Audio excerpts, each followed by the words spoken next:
Hey guys, welcome back to our channel Faction Olympiads. In this video, we are going to discuss another amazing question from my favorite book Pathfinder. So this video is a must do for all the JEE 2026 aspirants because this question combines the concepts of EMI, motional EMF, simple harmonic motion and kinematics. जानेंगे इस video पे. Preview. So the question is from Pathfinder EMI CYU2 and this question talks about a conducting disk जिसका mass दिया है आपका m. The volume is given as V and is suspended with the help of a light spring of spring constant K. ठीक है. Thickness of the disc बहुत छोटा बोला गया है कंपेयर टू द रेडियस. इसका मीनिंग है क्या है आपको थोड़ी देर में समझ आ जाएगा कि मैं ये क्यों बोल रहा हूँ कि थिकनेस क्यों छोटा है इसका. ठीक है. Uniform magnetic field is given parallel to the plane of the disc. और अगर इस डिस्क को मैं हल्का सा नीचे खिसका दूँ एंड रिलीज़ करूँ तो इस डिस्क का टाइम पीरियड क्या होगा ये पूछा गया है. तो बेसिक सा फंडा है कि इसका एक बार साइड व्यू ड्रॉ करो आप. तो अगर आपने इसका साइड व्यू ड्रॉ कर लिया आपको कुछ ऐसा शेप दिखेगा. करेक्ट.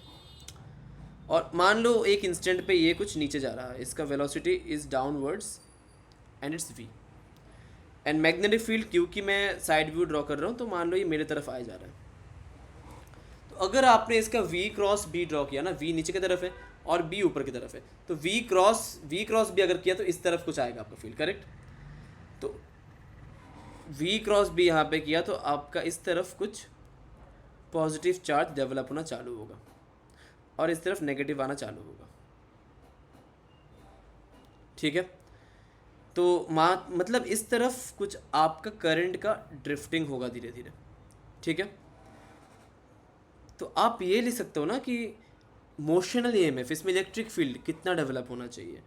तो ये आप लिख सकते हो कि जो क्यू वी बी है, क्योंकि वी और बी परपेंडिकुलर है, this should be equal to q into e induced. इसी से हम लोग मोशनल ईएमएफ निकालते थे अगर आपको याद हो तो.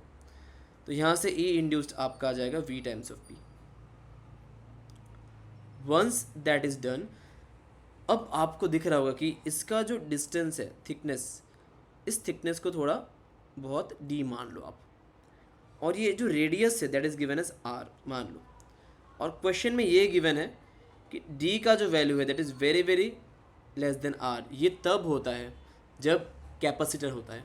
आपको याद है ना, कैपेसिटर का कंडीशन यही था कि distance between the plates is very very smaller than area of the plates. तो मतलब ये जो डिस्क है it will start behaving like a capacitor because इसमें सेपरेशन ऑफ चार्जेस है. ठीक है. तो आप ये लिख सकते हो कि इसमें जो क्यू इंड्यूस्ड है there is nothing but C into V induced.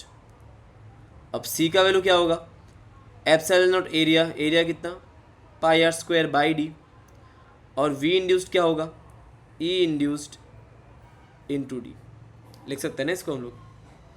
अब ई इंड्यूस्ड का वैल्यू हमें पता ही है, epsilon not pi R square D into V B times of D. D and D cancels out. तो यहाँ से क्यू इंड्यूस्ड आपका आ गया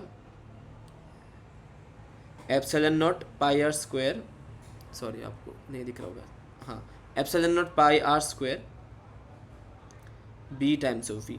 बट दिक्कत ये है कि जैसे जैसे ये मूव करेगा इसका वेलोसिटी चेंज होगा और जैसे जैसे इसका वेलोसिटी चेंज होगा इसमें चार्जेस इंड्यूस्ड भी चेंज होंगे. दैट इज़ करंट फ्लो करता रहेगा.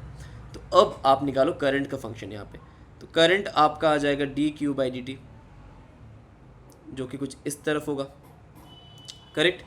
और जैसे ही आप D Q by D T निकालोगे तो यहाँ से आपका आ जाएगा epsilon not pi R square times of B times of D V by D T.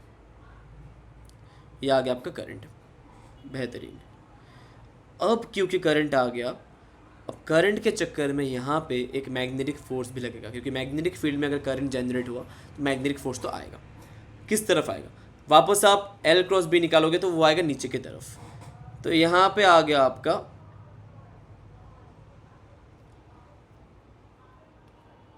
एक सेकेंड, मैंने कुछ एक गलती किया था ना, वी क्रॉस बी का डायरेक्शन उल्टा लिखा था मैंने, सॉरी. यहाँ पे प्लस आएगा और यहाँ पे माइनस आएगा. वी क्रॉस बी करोगे आप तो.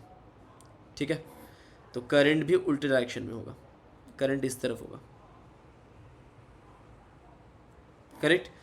तो एल क्रॉस बी करोगे तो आएगा, मतलब आई एल क्रॉस बी है ना फोर्स का फॉर्मूला, तो ये आएगा ऊपर की तरफ। तो इसमें ऊपर की तरफ एक फोर्स लगेगा, that is F magnetic, correct. तो एफ मैग्नेटिक का जो वैल्यू है that comes out to be I L B.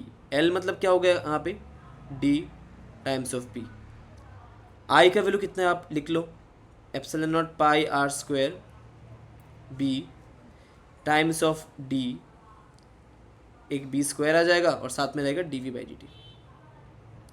Pi R square into D, ये हो जाएगा आपका वॉल्यूम, तो ये बन जाएगा epsilon not B square volume into D V by D T, ठीक है।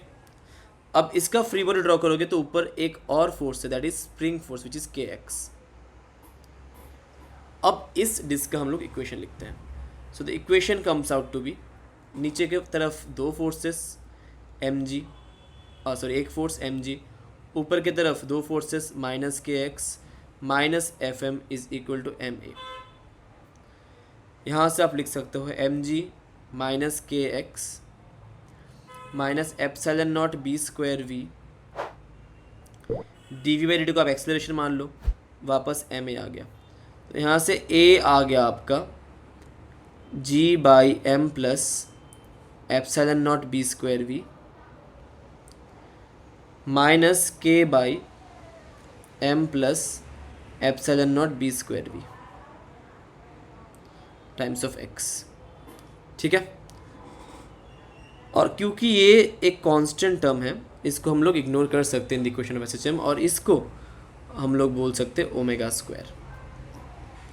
तो यहाँ से आपका एंगुलर फ्रीक्वेंसी निकल के आ गया, omega is equal to root over of K by M plus epsilon not B square V. और क्योंकि आपका ओमेगा निकल चुका है तो अब आप टाइम पीरियड लिख सकते हो, time period is 2 pi root over of M plus epsilon not B square V divided by K. ये हो गया आपका time period of this disc. बहुत बेहतरीन सवाल था, बहुत सारे कॉन्सेप्ट साथ में इस क्वेश्चन में मिक्स थे। एक बहुत अच्छा क्वेश्चन है एडवांस्ड के पर्सपेक्टिव में, और ऐसा क्वेश्चन बिल्कुल एडवांस्ड में पूछा जा सकता है।